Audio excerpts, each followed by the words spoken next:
In today's video, I'm going to teach you how to cancel your Google Workspace domain. Whether you're downsizing, changing your business strategy, or simply no longer need your current domain, it's important to know how to navigate this process efficiently and effectively. Let's dive into the steps you'll need to follow to cancel your domain without any hassle. First things first, you'll need to navigate to the Google Workspace platform. This is where all the magic starts and where you'll begin the process of cancelling your domain.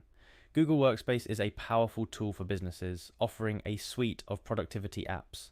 However, if the time has come to part ways with your domain, here's how you do it. Once you're on Google Workspace, the next step is to choose the Google account associated with the domain you wish to cancel.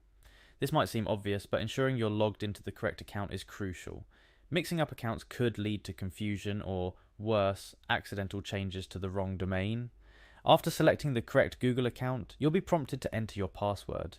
Security is key for Google, and verifying your identity through your password ensures that only authorized users can make significant changes.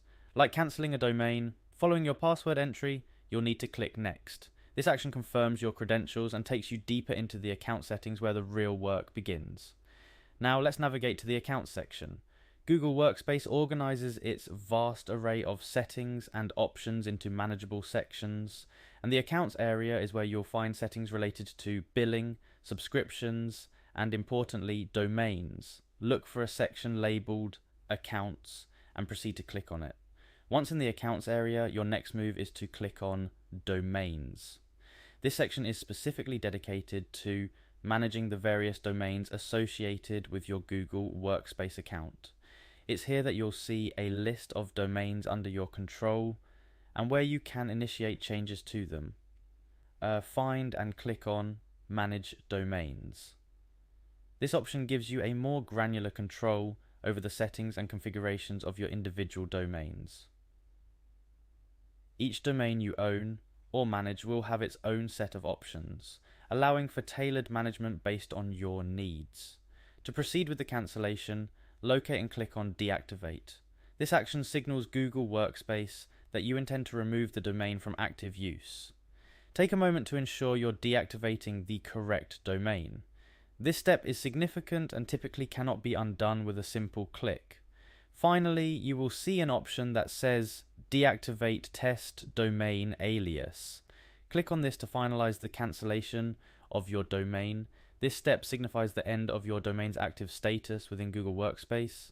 It's a confirmation that you wish to proceed with deactivation, effectively removing the domain from your Workspace account. And there you have it. Step by step, we've walked through the process of cancelling a Google Workspace domain. Remember, taking your time to carefully follow each step can prevent any unwanted mistakes.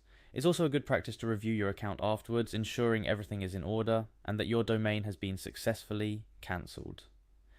Thank you for joining me for this tutorial. Navigating the digital world of domains and online services can seem daunting, but with a little guidance it's perfectly manageable. Whether you're simplifying your online presence or moving in a new direction, knowing how to handle your domains with confidence is a valuable skill.